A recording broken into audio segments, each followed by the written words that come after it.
ورسوله ولا نبي بعده اللهم صل وسلم على هذا النبي الكريم سيد الأولين والآخرين سيد الناس أجمعين المبعوث رحمة للعالمين وعلى آله وصحابته ومن سار على نهجه إلى يوم الدين.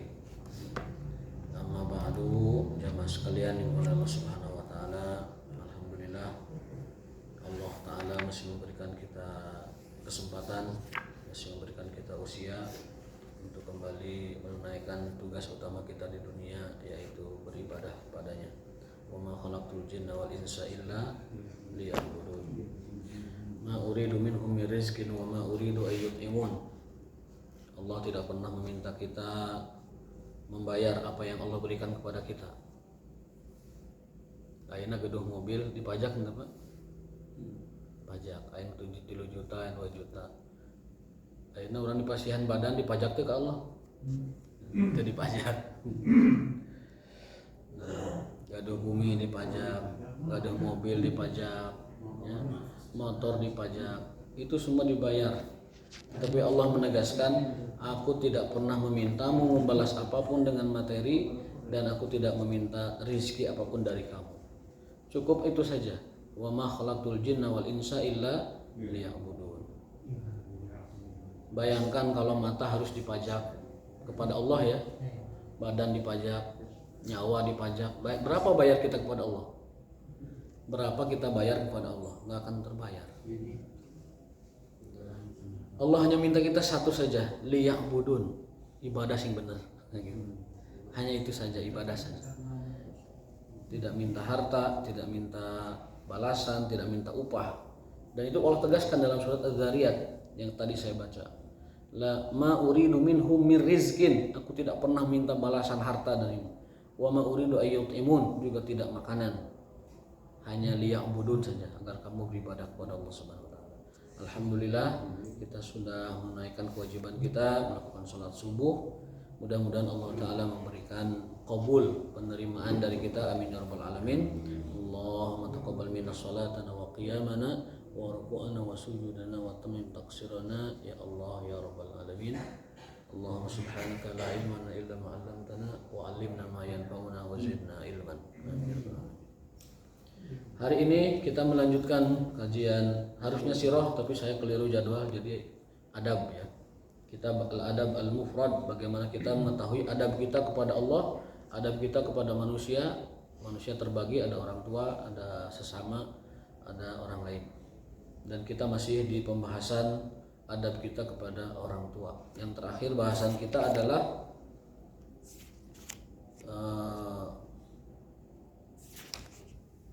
diharamkan bagi seorang anak mengumpat mencela orang tuanya. Dan itu dengan cara kita mengumpat atau mencela orang tua orang lain. Jadi tidak mungkin ada anak mengejek orang tuanya. Yang mungkin itu orang anak mengejek orang tuanya dengan cara dia mengejek orang tua orang lain. Bapak mana beungeutna siga magrib. Itu kan dia nanti ngebalas. Bapak mana juga Isya lebih poek deui gitu. Nah, itu mengejek orang tua dengan cara mengejek orang tua yang lain, itu adalah diharamkan dalam Islam, tidak boleh, ya. Ada hadisnya pernah kita baca. Yastimu rajul fayastimu abahu wa ummahu minal kabair. Di antara dosa besar adalah seseorang mengejek orang tuanya. Sahabat bertanya, "Kaifa yastum? Bagaimana mungkin ya Rasul ada anak mengejek orang tuanya?" Ada, yaitu dia mengejek orang tua temannya, lalu temannya itu mengejek orang tuanya. Nauzubillah min dzalik. Sekarang kita masuk ke hadis yang berikutnya, bukaul walidain, bab tentang tangisan orang tua. Haddatsana Musa qala haddatsana Hammad bin Salamah an Ziyad ibn Mikhraq an Tailasah. Beliau mendengar Ibnu Umar bercerita, bukaul walidaini minal uquq wal kabair. Membuat nangis orang tua adalah dosa besar dan kedurhakaan yang besar, ya. Membuat orang tua menangis adalah dosa besar dan durhaka yang paling besar. Anak sekarang banyak, Pak, membuat orang tua nangis itu banyak. Sampai orang tua ngelus dada sampai nangis. Akhlak kelakuan bejat anaknya itu menimpa kan semua orang tua, sedihnya, pilunya, tangisnya dan sebagainya. Nah ini disebutkan bahwa membuat orang tua menangis adalah dosa besar dan sebuah kedurhakaan yang nyata. Apalagi di atas itu. Oh anak sekarang apa minta motor nggak dikasih, ada tuh di koran saya baca, minta motor baru geng motor, minta motor nggak dikasih, dipencit indung nanti. Nauzubillah. Minta motornya motor kecil, motor Mio, yang karena nggak mampu ya gimana? Maksa akhirnya dia sudah mungkin terikat dengan kawan-kawannya juga harus punya motor, indungnya dipencit. Nauzubillah min dzalik. Ada lagi yang minta rokok, minta jajan nggak dikasih, dipukul itu kepala orang tuanya. Beritanya di koran itu tidak satu tidak dua tapi banyak, sering. Nauzubillah min dzalik. Padahal membuat mereka nangis saja, mereka membuat nangis, membuat sedih itu dosa besar dan kedurhakaan. Buka ul walidain, tangisan orang tua, minal uquqi adalah kedurhakaan, wal kabair dan dosa besar. Itu harus dipahami oleh setiap anak agar jangan sampai membuat orang tua itu sedih. Bahkan Rasul memerintahkannya buat mereka tertawa. Adhik huma, buat mereka tertawa. Kama abkaituma, sebagaimana engkau dulu membuat mereka menangis. Kita wajib membuat mereka tersenyum, membuat mereka tertawa, karena dulu kita pernah membuat mereka menangis. Waktu kita kecil, waktu kita nakal ya. Yang disebut durhaka itu bukan usia sebelum balik, tapi setelah balik ke atas. Ya, kalau sebelum balik memang itu masih tanggung jawab kedua orang tua. Jadi tidak ada istilah anak nakal kalau sebelum balik. Kalau setelah balik itu mulai berlaku catatan amal dan hisab amal masing-masing. Berikutnya adalah dakwatul walidain. Kalau bahasa kitanya matihnya doa orang tua. Matihnya doa orang tua. Baik doa baik ataupun doa buruk. Nanti kita bacakan di sini. Dari Mu'adz bin Fadalah, dari Ibnu Abi Katsir, dari Ja'far, dari Abu Hurairah, dari Nabi SAW beliau bersabda, salasu da'awatin mustajabat lahunna la syakka fihinna. Ada 3 doa yang sangat mustajab dan tidak diragukan lagi. Yang pertama adalah da'watul mazlum, doa orang yang terzalimi.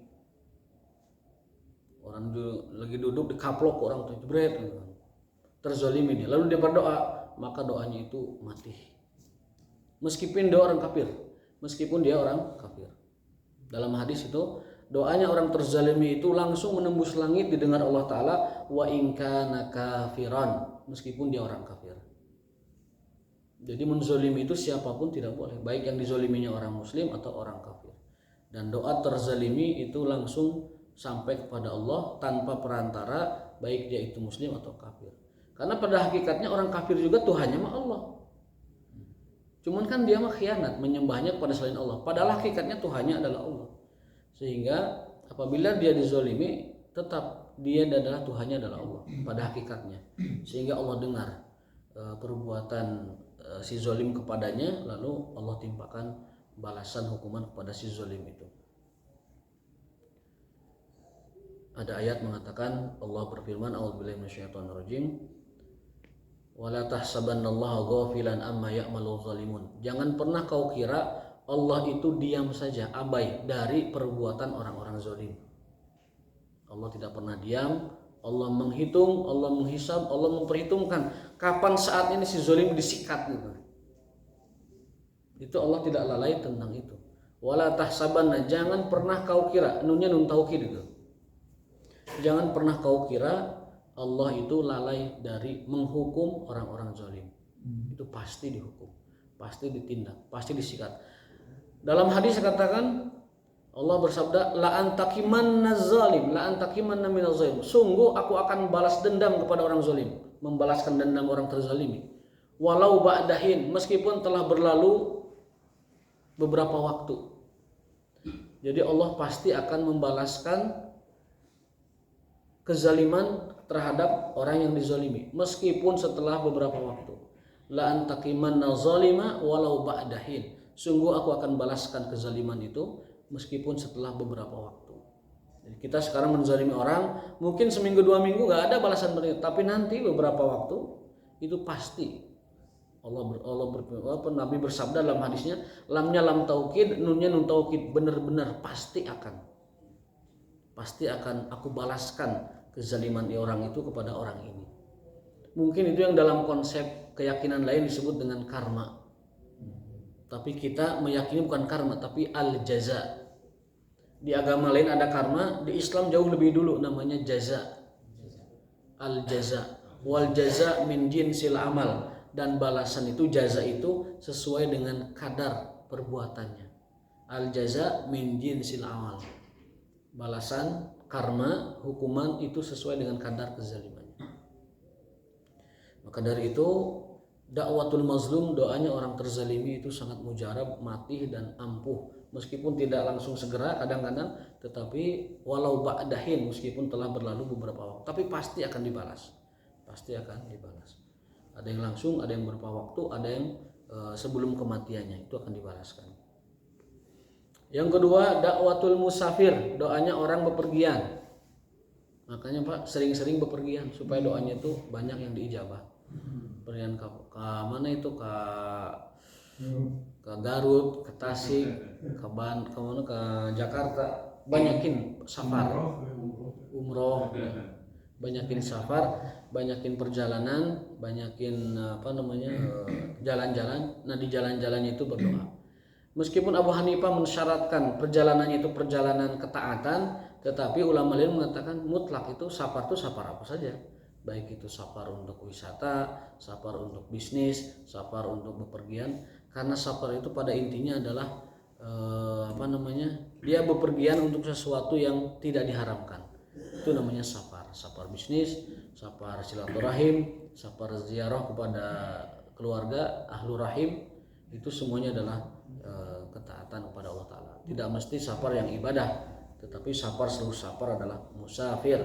Wa du'aul musafir mustajab, doanya orang bepergian adalah mustajab.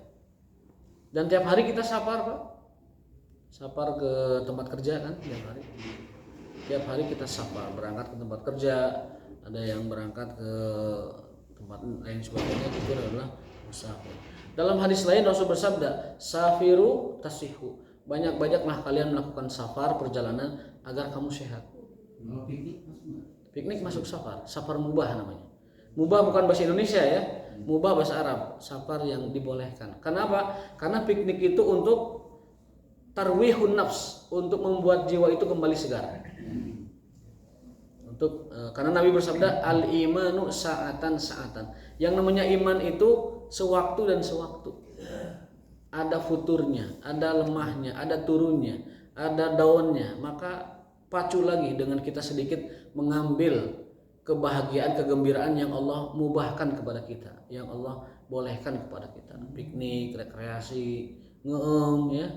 Kemudian bepergian kemana begitu, yang dimubahkan, yang dibolehkan oleh Allah Ta'ala, itu adalah untuk kembali menyegarkan jiwa kita, menyegarkan pikiran kita, supaya nanti beraktivitas, beribadah kembali cenghar dan segar bugar. Tapi Pak, kebanyakan orang yang piknik saya lihat ya, waktunya ajian itu dia tetap aja masih. Nah, itu masalah teknisnya ya, karena mungkin orang yang memang biasa juga di rumahnya nggak ke masjid, piknik komodehi gitu.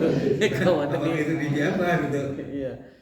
Itu pikniknya piknik mubah, piknik yang dibolehkan. Tetapi ketika dia melalaikan sholat, nah itu perkara lain. Berarti dia memang punya mental biasa melalaikan sholat. Gitu.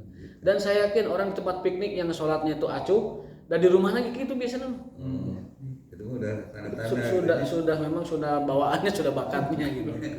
Tapi orang kalau disiplin sholat, dimanapun dia akan cari masjid. Biasa ke masjid, nanti piknik kemanapun, yang dicari itu masjid dulu. Kita kalau bepergian misalkan ke mana, harus menginap di hotel di sana gitu. Yang kita tanyakan kepada tukang hotel apa? Di mana masjidnya, Kang? Resepsionis, bukan tukang hotelnya ngadinya. Kang, di mana masjidnya? Teh, di mana masjidnya? Itu kalau orang ahli masjid datang ke hotel pasti yang ditanya masjid paling mana. Karena terbiasa sholat jamaah. Kalau sholat sendirian nggak enak. Ada yang kurang kalau dia sholat sendiri karena biasa berjamaah. Nah, Tapi kalau yang tadi di tempat piknik ada hari-hari saja, ya biasanya memang di rumah aja gitu. Hari-harinya lebih parah sama di rumah sinetron bukan. Ya, ikatan cinta sampai ada isya teh lewat begitu. Sudah terbiasa begitu. Nah, dakwatul musafir, doaul musafir mustajab. Doanya orang bepergian, apalagi bepergiannya dalam ibadah, dalam dakwah, dalam umroh ataupun dalam dakwah, talabul ilmi, mencari ilmu juga itu mustajabnya luar biasa. Termasuk safar mubah, safar yang dibolehkan, artinya safar yang tidak tujuan untuk melakukan maksiat. Yang terakhir dakwatul walid ala waladihi, doanya orang tua terhadap anaknya. Lafaz di sini menggunakan ala, artinya apa? Doa yang berkenaan dengan kemusibahan. Jadi kalau ada doa ala itu doa kemusibahan, tapi kalau doa li itu doa kebaikan. Dalam bahasa Arab itu idiom. Kalau dipisahkan artinya masing-masing, tapi kalau digabungkan membuat arti baru.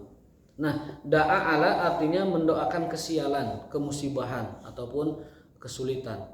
Itu kalau orang tua sampai berdoa seperti itu, mustajabnya luar biasa. Makanya kata Rasul, jangan pernah kau ungkapkan ungkapan yang buruk kepada anakmu. Siapa tahu saat kau mengumpat anakmu, malaikat itu mengaminkan doa kita. La tad'u ala auladikum, jangan pernah kau ucapkan kata buruk kepada anakmu. Malaikat lewat mengaminkan, bahaya itu. Kabudakna misalkan, mana botak. Bisa jadi botak kata terusan. Jadi lenang terus-terusan dan lain sebagainya. Belegu misalkan, itu anaknya bisa belegu betulan itu. Karena malaikat mengaminkan. Belegu. Apa dalam bahasa hadisnya itu?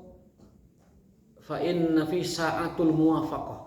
Ada waktu di mana waktu itu muwafaqah, waktu yang tepat, kebetulan berbarengan ya, dengan sa'atul ijabah, dengan waktu yang diijabah. Jadi ada rupanya waktu-waktu yang di mana malaikat itu mengaminkan. Itu kalau tepat ucapan kita dengan itu akan terjadi itu. Itu namanya sa'atul muwafaqah. Dalam bahasa hadisnya sa'atul muwafaqah. Saat yang berbarengan dengan diijabahnya doa.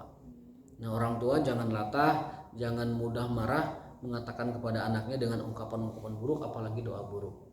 Itu akan mati kepada anaknya. Kalau diucapkan kan? Kalau diucapkan. Tapi kalau dalam hati gimana teh? Kalau dia mendoakan bisa kena juga itu. Udah mati. Budak kesing. Alhamdulillah ya. Itu ke anak itu sangat berpengaruh, sangat ngefek sekali ya. Ada sebuah kisah ini dalam hadis ke-33 dari Ayyas bin Walid, mungkin sudah masyhur ceritanya, dari Muhammad bin Ishaq, dari Abdud Dar, dari Abu Hurairah. Beliau mendengar Rasul bersabda, sami'tu Rasulullah sallallahu alaihi wasallam yaqul, ma takallama mauludun minan nasi fi mahdi illa Isa bin Maryam wa sahibu Juraijin. Kata Nabi, manusia itu dari Adam sampai nanti terakhir sebelum kiamat, yang bisa berbicara saat orok itu hanya dua orang. Satu, Nabi Isa bin Maryam, yang dikenal dalam bahasa Romawi itu Yesus, bahasa Arabnya itu Isa, bahasa Ibraninya itu Jesus, bahasa Romawinya Yesus. Kita mengatakannya dengan bahasa Arab, Isa bin Maryam alaihi salam, nabi dari antara nabi-nabi Allah dan Rasul Allah Subhanahu wa taala. Itu pertama. Yang kedua adalah Sahibu Juraij, yaitu bayi yang lahir dan difitnahkan kepada si Juraij. Nama orang namanya si Juraij. Tentang Nabi Isa berkata-kata saat kecil ada di dalam surat Maryam. Saya bacakan di sini. A'udzubillahi minasyaitonirrajim. Ketika orang Yahudi memfitnah Maryam binti Imran, Maryam itu kan gadis, lajang, menjaga kesuciannya, tinggal di tempat ibadah, beribadah terus menerus. Tiba-tiba hamil. Ya. Kebanyakan orang berpikir secara umum, kok Maryam tinggal di masjid beribadah terus kok bisa hamil? Wah, buah-buah ya. Itu fitnah orang Yahudi ya.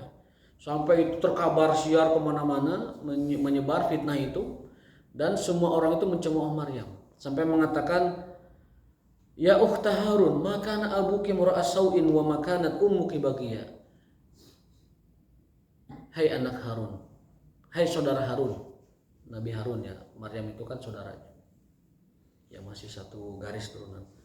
Kamu kok bisa hamil begitu? Kan bapak kamu orang baik. Ibu kamu juga orang terhormat. Kok kamu bisa melakukan hal yang nista seperti itu? Orang Yahudi itu sudah mengatakan itu sebelum tabayun. Sebelum bertanya secara benar-benar baik-baik sudah memfitnah begitu. Maryam, bapak kamu kan orang baik. Ibu kamu juga orang terhormat. Kok kamu bisa begini? Nah gitu kan. Fa asyarat ilaihi, Maryam tidak mengatakan ucapan apapun karena dia telah bernazar, bersumpah bahwa dia akan puasa bicara selama 3 hari. Tidak akan menjawab nyinyir, cemooh, ledekan orang lain. Dia bersumpah kepada Allah akan puasa bicara 3 hari. Ini ngandung faidah atau hikmah. Bisa jadi solusi semua masalah itu diam, Pak.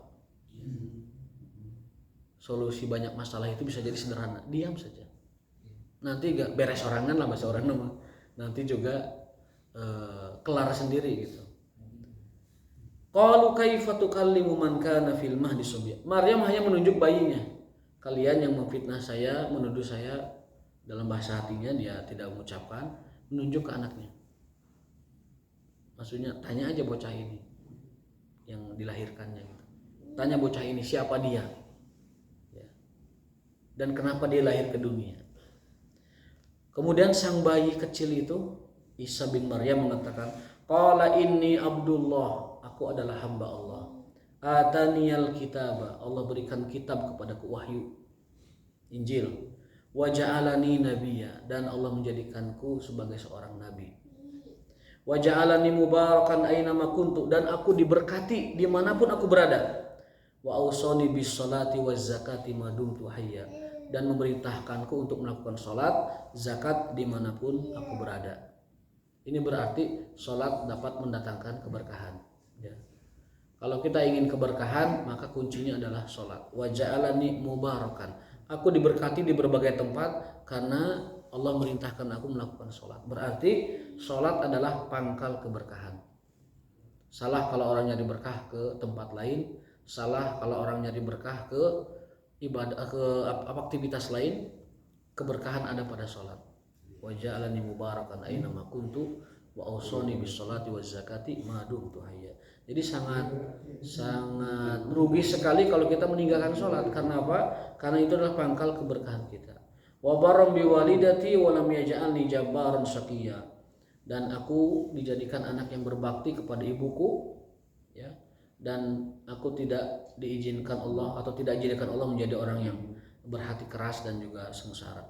Wassalamu alayya yauma wulidtu wa yauma amutu wa yauma ub'atsu hayya, dan keselamatan atasku saat aku dilahirkan, saat aku diwafatkan, dan saat aku nanti dibangkitkan.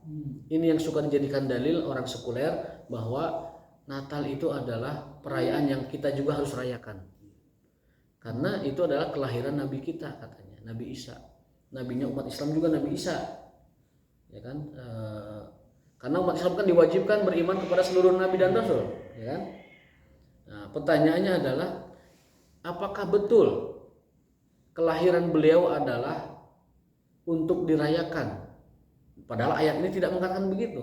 Ayat ini hanya mengatakan dan keselamatan atasku saat aku dilahirkan, saat aku diwafatkan, saat aku dibangkitkan. Tidak ada sama sekali indikasi atau isyarat ke arah kita disuruh merayakan Natalnya orang Kristen. Tidak ada.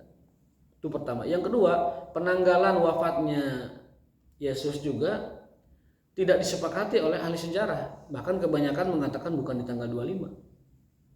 Nah, dan yang ketiga adalah Rasul SAW sudah memutuskan dalam hadisnya bahwa umat Islam diberikan 2 hari raya pengganti hari raya orang-orang Madinah zaman itu, yakni hari raya Idul Fitri dan Idul Adha. Jadi ini dalil bukan dalil untuk ini.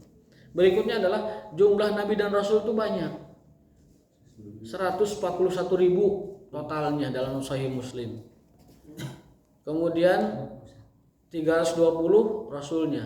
Yang wajib diketahui 25. Jadi 141.000 kemudian 320, yang wajib kita ketahui hanya 25. Kalau mau rayakan semua kelahirannya. Mangga 25 kali setahun lumayan Pak. Liburna lumayan tuh 25. Lumayan ayeuna libur deui. Kunaon libur? Ayeuna teh kelahiran Nabi Ayub gitu. Nabi Adam iraha aduh kan Nabi Adam udah pangheulana cerita terang gitu. Terang. Nah begitu. Jadi kalau mau ya rayakan semua kelahiran Nabi. Begitu kan. Nah, itulah ayat surat Maryam tentang bahwa Nabi Isa itu dari sejak bayi sudah berbicara. Bisa diambil dari ayat 28 sampai 33. Itu lengkapnya. 28 sampai 33. Tapi yang pada intinya mah ayat yang ke-30-nya. Qala inni abdullah, aku adalah hamba Allah, aku adalah orang yang diberi wahyu oleh Allah dan aku dijadikan nabi. Jadi itu menganulir fitnah. Menganulir fitnah. Fitnah Yahudi itu kan Isa itu kan hasil dari perzinahan. Itu fitnahnya orang Yahudi. Lalu sang bayi kecil membantah fitnah itu.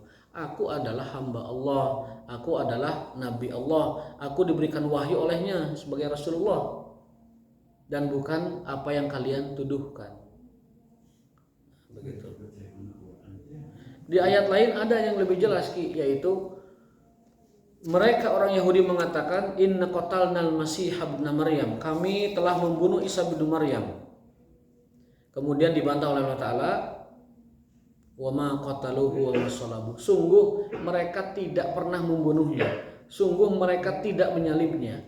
Adapun yang mereka salib ma syubbiha lahum wa ma qataluhu wa ma salabuh walakin syubbiha lahum. Mereka tidak membunuhnya, mereka tidak menyalibnya, hanya ada seseorang yang diserupakan dengan Isa bin Maryam kemudian dia dibunuh. Dalam tafsir Ibnu Katsir disebutkan Yudas Iskariot itu, atau dalam bahasa Arabnya Yudas Iskariyuti, itu ada dua versi. Yang pertama itu muridnya Isa bin Maryam yang rela berkorban untuk gurunya. Saya Isa nih, sok kalian mau apakan ini saya Isa. Dalam riwayat lain bukan, dia itu pengkhianatnya Nabi Isa, murid pengkhianat Nabi Isa. Kemudian ketika disergap oleh pasukan Romawi atas fitnah Yahudi, yang ditangkap di situ adalah si Yudas yang Yahudi itu, murid pengkhianat kepada gurunya Nabi Isa alaihissalam. Ditangkaplah dia, dikiranya Nabi Isa, disalib lalu dibunuh. Jadi ada dua versi. Yang pertama muridnya yang ingin berkorban membela gurunya, yang kedua itu memang pengkhianat yang kebetulan kebetulan itu karena dengan takdir Allah dia diserupakan dengan Nabi Isa lalu dihukum disalib. Yang jelas ayat sudah memastikan bahwa wa ma qataluhu wa ma salabuhu walakin syubbiha lahum. Mereka tidak membunuhnya, juga mereka tidak menyalibnya. Tetapi ada seseorang yang diserupakan dengan dia, dengan Isa, lalu disalib dan dibunuh. Isanya kemana? Bal rafa'ahu Allah ilaihi. Allah angkat Nabi Isa ilaihi. Ilaihi itu kemana? Kehadiratnya.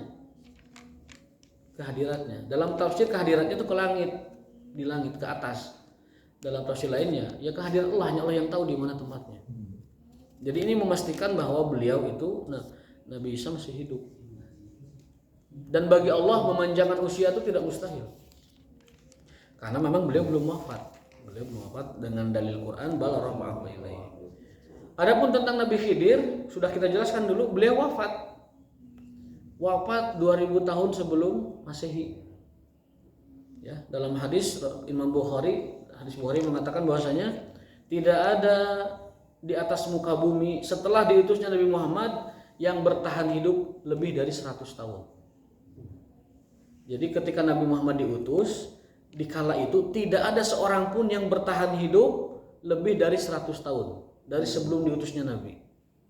Berarti orang yang hidup sebelum Nabi diutus tidak ada yang melebihi 100 tahun kecuali Allah wafatkan.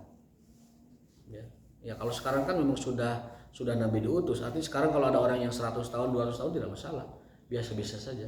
Tetapi ketika Nabi diutus itu tidak ada di muka bumi orang yang berusia lebih dari 100 tahun. Ya. Dalam hadis Bukhari yang pernah kita bahas, sehingga Nabi Khidir pun masuk dalam kategori itu. Beliau diwafatkan oleh Allah Subhanahu Wa Taala Seluruh ulama berpendapat sepakat bahwa Nabi Khidir telah diwafatkan. Wa ma ja'alna li basyarin min khuldi. Allah menegaskan tidak ada manusia yang diciptakan khuldi dengan keabadian. Semuanya wafat. Kullu nafsin dha'iqatul maut. Dan seterusnya dan seterusnya. Ya. Adapun imam yang berpendapat masih hidup hanya 1-2 orang, di antaranya adalah Imam Nawawi, dan itu pun dikomentari oleh muridnya bahwa perkataan gurunya itu kurang tepat. Sehingga dapat disepakati, dapat kita simpulkan bahwa yang namanya Nabi Khidir sudah wafat alaihissalam. Sudah wafat. Jadi kalau sekarang ada yang itu pagi-pagi ada yang ngemis kasih, khawatirnya itu Nabi Khidir katanya. Itu adalah sebuah sebuah menurut saya sih pelecehan kepada Nabi Khidir. Ada yang cerita begitu, kalau ada yang ngemis kasih, jangan-jangan itu Nabi Khidir katanya. Nabi Khadir dalam syarat. Tidak mungkin Nabi Khidir menjelma menjadi manusia kemudian mengemis. Itu kan melecehkan sekali. Ya, melecehkan. Tidak ada Nabi Khidir nyamar jadi pengemis kemudian minta ke orang-orang, nggak ada. Kemudian yang kedua, kalau beliau juga dilahirkan kembali atau hadir kembali, untuk apa? Apa tujuan beliau masih hidup kalau memang ada? Syariat sudah sempurna, al-yauma akmaltu lakum dinakum. Nabi telah memungkas syariat dengan sempurna. Allah sudah menyaksikan Islam ini agama yang aku ridhoi, sudah sempurna, sudah lengkap, tidak ada syariat baru. Itu sudah terbantahkan. Artinya apa? Kalaupun beliau masih ada, seumpama andaikan, lalu untuk apa? Apa tugasnya? Lalu diklaimlah oleh para orang-orang sufi, oh itu untuk mengangkat, melantik derajat kewalian kami. Jadi kalau ada wali dilantik oleh Nabi Khidir, kesananya udah tambah semeraut aja itu. Tapi Kalau Isa memang binasil Quran, dengan teks Al-Quran disebutkan Isa itu diangkat menuju kehadiratnya. Bal rafa'ahullahu ilaihi. Dan diturunkan kembali. Nanti di akhir zaman berdasarkan hadis sahih yang banyak hadisnya, mutawatir bahkan, Nabi Isa akan kembali diturunkan ke muka bumi. Beliau memang belum wafat. Beliau itu belum wafat, nanti diturunkan kembali, bukan dengan syariat baru, bukan dengan agama baru, hanya mengikuti agama Rasulullah Muhammad SAW. Misinya pun terbatas, 3. 1 adalah menghancurkan kayu salib, 2 membunuh babi, yang ketiga membunuh Dajjal Al-Masih. Membunuh babi dan menghancurkan salib dalam tafsirnya itu bukan oleh beliaunya, tapi pengikut Nasrani banyak yang tobat. Pengikut ahli kita banyak yang tobat, mereka sendiri yang membunuh babi-babi itu. Karena ini diharamkan dalam agama saya. Ini salib juga diharamkan, ini dihancurkan. Tetapi yang membunuh Masih Dajjal adalah Isa bin Maryam di Palestina nanti, di pintu Al-Lut. Hadisnya banyak mutawatir, sahihnya bukan 1 bukan 2, tapi sahih yang mutawatir sangat banyak sekali. Jadi tentang hidupnya Nabi Isa itu dengan teks Quran, dan tentang Nabi Isa akan turun lagi juga dengan teks Al-Quran yang harus kita imani, yang harus kita percayai. Itu tentang Nabi Isa bin Maryam saat berbicara di waktu bayi. Yang kedua, manusia yang bisa berbicara waktu bayi yang kedua adalah Sohibu Juraij. Namanya Sohibu Juraij. Sohibu Juraij. Jadi bayi yang dituduhkan bapaknya adalah Juraij, padahal bukan. Nah, ini ceritanya. Kata para sahabat Nabi, ya Rasulullah, kami telah tahu kalau kisah Nabi Isa bin Maryam. Lalu ini si Juraij ini siapa gitu? Nah, Nabi lalu menjelaskan. Ya Nabi Allah, wa ma sahibu Juraij? Hai Nabi Allah, ya Rasulullah, kalau Juraij ini siapa? Isa mah sudah tahu ini Juraij siapa. Nabi bersabda, fa inna Juraizan kana rajulan rahiban. Juraij itu adalah seorang ahli ibadah di zaman Bani Israel. Fi sauma'atin lahu, dalam sebuah sinagog, sebuah biara, ahli ibadah di zaman Bani Israel di Masjid Nawar. Wa kana ra'i baqarah, kerjaan mencari nafkahnya dengan menggembala sapi. Jadi tukang angon sapi, tapi kerjaan intinya di masjid. Lalu dia ngangon sapi. Ya'wi ila asfali sauma'ati, yang dia simpan sapinya itu di bagian bawah sinagognya, tempat ibadahnya, ditambat di situ. Wa kanat imra'atun min ahlil qaryati takhtalifu ila ra'i, dan ada seorang wanita yang biasa lalu lalang di tempat itulah. Wanita lalu lalang di tempat itu. Entah siapa namanya, tidak sebutkan di sini. Fa'atat ummuhu yauman. Lalu suatu hari ibunya itu perlu ke Jurej untuk sebuah keperluan. Ibunya tahu tempat si Jurej itu ada di sinagog itu. Ibunya tahu si Jurej itu biasa ibadah di sinagog. Dulu Yahudi masih Yahudi apa namanya dalam syariat yang benar ya, Yahudi yang dulu yang asli. Itu si Jurej sedang ibadah, ibunya nyamperin karena ada keperluan. Ya Jurej, wa huwa yusolli, dia lagi sholat. Faqala fi nafsi Jurej lalu ragu, saya jawab ibu saya atau saya teruskan sholat. Ummi wa sholati, ibu atas sholat, ibu atas sholat, ibu atas sholat. Fara'a an yu'thira sholatahu, dia berpikir kayaknya terusin sholat aja. Summa sarahat bihisaniyah, kedua kali ibunya manggil lagi. Jurej masih bingung. Umi sholat, ibu sholat, bingung dia. Fara'a an yu'thira sholatahu, lalu dia mengatakan kayaknya terusin sholat aja. Sampai ketiga kali ibunya memanggil Jurej. Dia ragu lagi. Umi wa sholati, ibuku atau sholatku. Fara'a an yu'thira sholatahu, lalu dia pilih sholatnya diteruskan. Falamma lam yujibha qalat, saat tidak dijawab ibunya berkata, la amatakallah ya Jurej hatta tandur fi wajhil mumisat. Ibunya itu keceplosan ngomong gini, Jurej, maneh moal waka maot lamun can terkena fitnah wanita. Doanya teh gitu. Maneh moal maot sampai kau dipermalukan wanita. Keceplosan indung teh. Karena mungkin di zaman itu aib yang paling besar itu aib yang berkenaan dengan wanita. Sehingga ibunya keceplosan. Mun urang mah, maneh moal waka maot saacan gelo misalnya. Kan bisa aja kan, maneh moal maot saacan gelo. Ada Pak, mohon maaf ya, ada orang tua ke anaknya itu dengan keceplosan ngomong gini. Sia moal akaran moal sihungan. Sia moal akaran moal sihungan. Apa maksudnya itu? Tidak berkah hidupnya. Teu sihungan kaluhur teu jadi naon, teu akaran ka handap, teu ajeg hidupna. Maju kaluhur teu nyungsep ka handap yang teu puguh hirupna. Maot teu hirup teu.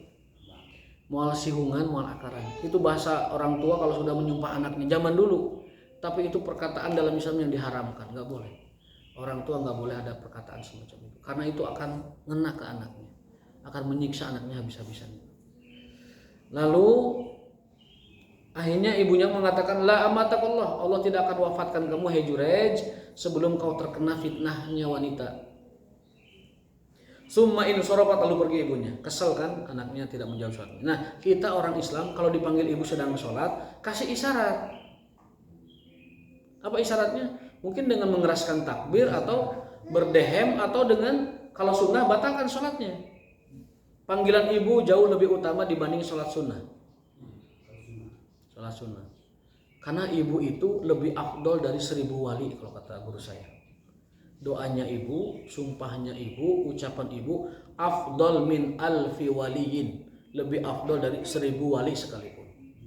Itu ibu ya. Nah, kemudian fa'utiyal maliku bitilkal mar'ah waladat.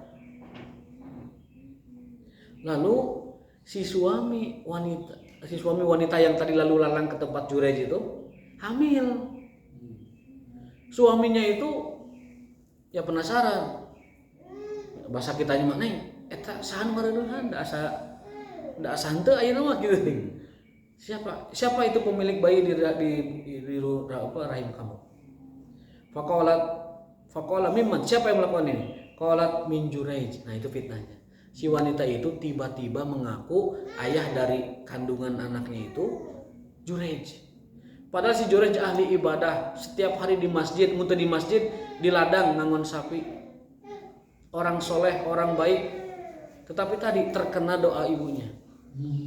Terkena doa ibunya. Akhirnya dia ada wanita hamil, tiba-tiba ngaku bapak nate si Jurej.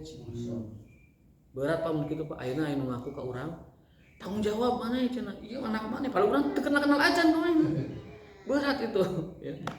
Dan itu ujian Allah kepada si Jurej gara-gara tidak membalas ibunya. Faqala as-sahibu sauma'ah, kata si lakinya itu, si Jurej eta nusuk di masjid, bahasa orang nusuk ibadah di masjid. Faqalat, lalu dia mengatakan sumuhun Kang, sumuhun tah tuh parade eta.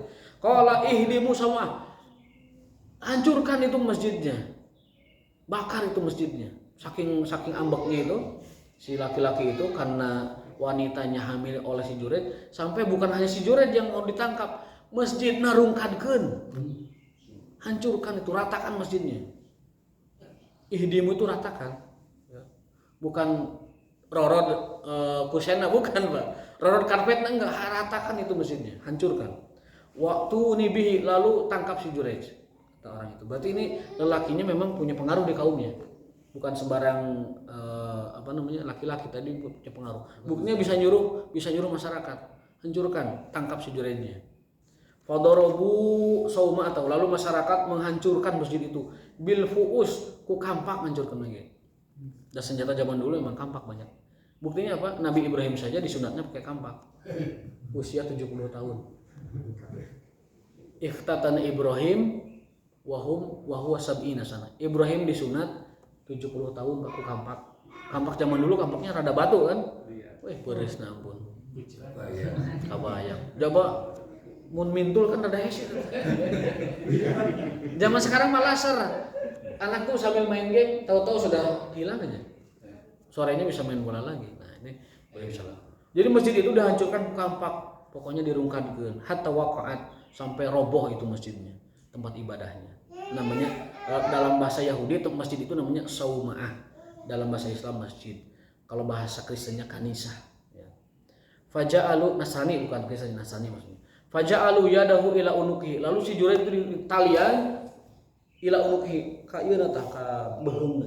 Tangan di talian kaitkeun ka beheungna gitu.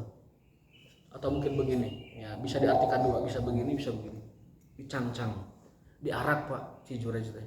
Suman tuli kobi famuro bihi alal mumisat, diarak ke tengah kampung. Kemudian wanita itu dipanggil suruh melihat, tah kelakuan si Jurej, mana ka hade ibu-ibu, teteh-teteh, neng ka hade tah mun si Jurej kelakuan kos kieu. Dia sudah menghamili wanita saya. Luar biasa itu fitnahnya Pak. Istrinya. Di sini katanya Al-Malik. Al-Malik itu kan pemilik wanita itu. Itu kemungkinan tuh istrinya. Yang paling kuat ya. Pemilik wanita itu istrinya, berarti suaminya dia. Kebetulan suaminya itu pemuka kaum. Karena bisa menyuruh, bisa memerintah. Fara'ahunna fatabassama. Lalu wanita itu melihat si Jurej. Oh iya si Jurej itu kaos kieu. Iya bentukanna teh gitu kan. Tapi si Jurej tersenyum saja ketika diikat diarak, tersenyum saja dia. Wahuna yanzurna, pada wanita itu melihat ke dia terus. Ilaihin nas, ilaihi finnasi, orang-orang pada melihat, bukan hanya wanita, orang lain juga pada keluar melihat dia.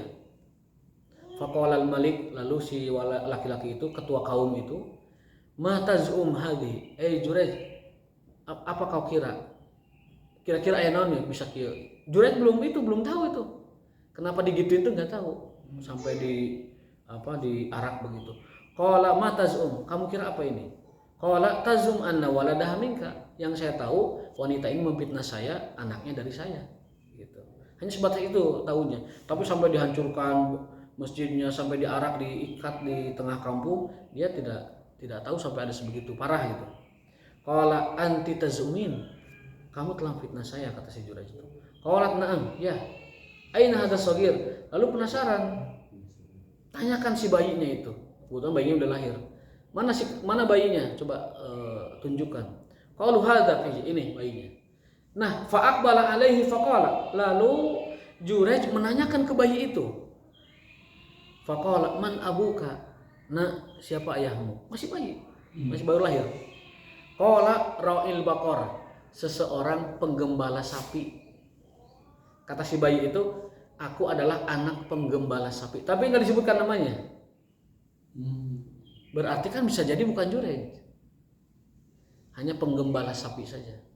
Tapi bisa juga ke Jurej maksudnya. Sebagai ujian dari Allah gitu kan. Tapi kalau kita lihat bayi tidak mungkin bohong, kemungkinan kenapa bayi mengatakan penggembala sapi? Karena bisa jadi yang lain juga yang menggembala sapi, mungkin ada yang melakukan sesuatu dengan dia gitu. Faqala al-malik, kemudian si suami itu atau orang laki-laki itu yang memiliki wanita itu, anaj'al sauma'ataka min dhahab. Kemudian dia menceritakan kenapa masjidnya dihancurkan. Qala la min fiddah. Lalu masjidmu dari emas? Bukan. Dari perak? Bukan. Qala la. Qala faman naj'aluha. Kemudian kami akan bangun lagi masjid kamu. Kira-kira apa baiknya gimana? Masalah masjid lah itu. Qala rudduha kama kanat. Tolong bangunkan masjid seperti semula. Ya. Jadi si suaminya itu tahu bahwa pelaku penghamilan itu bukan Jurej, sehingga dia merasa bersalah.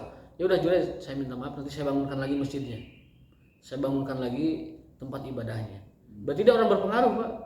Nyuruh ngancurkan, bisa bangun lagi. Kamu mau bangun dari apa? Dari emas, dari perak, terserah. Karena merasa bersalah. Lalu Jurej mengatakan enggak, kembalikan saja kepada bangunan semula. Kemudian ditanya, penasaran si orang itu, faman ladzi tabassamta? Ari mana ti tadi senyum wae kunaon? Di talian seuri, di cancang seuri, di arak seuri, di tetenjoan ku para wanita, para orang-orang, kamu tersenyum terus ada apa?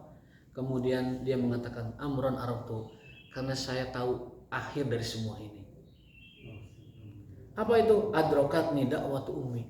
Ini karena kawalat doa ibuku. Jadi dia tahu, oh iya benar ku indung gitu. Indung saya ya mendoakan anak-anak seperti itu. Summa akhbarahum, lalu Jurej ceritakan cerita itu kepada manusia, kepada orang-orang. Dengan begitu orang-orang ngambil ibrah, oh berarti hebatnya perkataan seorang ibu. Sampai-sampai begitu sakti, begitu matihnya hanya mengatakan, "Hei Jurej, kamu tidak akan wafat sebelum Allah uji kamu dengan godaan wanita, dengan fitnah wanita." Ternyata fitnah wanita yang dimaksud adalah dia betul-betul difitnah menghamili seseorang, yang kemudian bayi itu mengatakan, yang menghamili ibuku bukan siapa-siapa tapi penggembala sapi, tidak disebutkan namanya. Dengan itu dia terbebas dari tuduhan dan dia mengambil faidah hikmahnya bahwa ibu adalah orang yang paling mati doanya dan paling ampuh. Berarti bayi yang bicara itu bukan Jurej. Bukan Jurej, bukan. Makanya disebutnya Sohibu Jurej, bayinya si Jurej lah. Tapi bukan bayi dia sebenarnya. Bayi yang ada di kisah Jurej. Bayi yang ada di kisah Jurej. Jadi itulah dua bayi yang bisa berkata sejak masih dalam buaya. Satu Nabi Isa bin Maryam, yang kedua adalah bayi yang ada dalam kisah Jurej. Kisah di masa Bani Israil. Ini hadis dikeluarkan oleh Bukhari, hadisnya sahih ya. Mudah-mudahan jadi pelajaran buat kita dan dapat disampaikan ke anak-anak kita. Nah, kamu kalau dipanggil ibu jangan sampai jangan sampai tidak membalas ya, tidak merespon. Khawatir apa yang terjadi di zaman Jurej itu menimpa di anak-anak kita di umat sekarang. Auzubillah min dzalik. Mangga Pak. Mau nanyain tentang Zolim ya. Kisah Nabi Yunus ya. Nabi yang ditelan Nabi Yunus. Nabi Yunus. Oh, iya. Alaihissalam. Doa la ilaha illa anta subhanaka inni kuntu minaz zalimin. Ya. Dikatakan sama Nabi Yunus itu, apakah sesudah ditelan ikan paus atau sebelumnya? Doa itu dikatakan setelah dimakan paus. Oh gitu. Karena ada hadis yang menguatkan kalau Yunus itu tidak mengatakan ucapan itu, lala bisa fihi, dia akan tinggal selamanya di perut paus itu. Tapi karena dia mengatakan la ilaha illa anta subhanaka inni kuntu minaz zalimin, maka Allah selamatkan Yunus dari perut ikan paus. Kalau dia tidak mengucapkan lafaz itu, dia akan ditempatkan di ikan paus selama-lamanya. Ya, makanya di dalam hadis Bukhari juga disebutkan di antara lafaz yang dapat membuat doa itu diijabah adalah lafaz tadi, la ilaha illa anta subhanaka inni. Hadisnya begini, tidak ada orang yang berdoa kepada Allah dengan doanya Yunus alaihissalam tadi, lalu dia bacakan doa keinginannya apa perlunya, illa kecuali Allah akan ijabah doanya. Jadi saat kita berdoa, pertama adalah istighfar dulu, asmaul husna, sholawat, lalu baca ini, la ilaha illa anta subhanaka inni kuntu minaz zalimin. Kemudian bacakan apa permohonan kita, misalkan Rabbi zidni ilman dan lain sebagainya. Kata Rasul, pasti Allah akan ijabah ketika kita membaca doanya Yunus alaihissalam.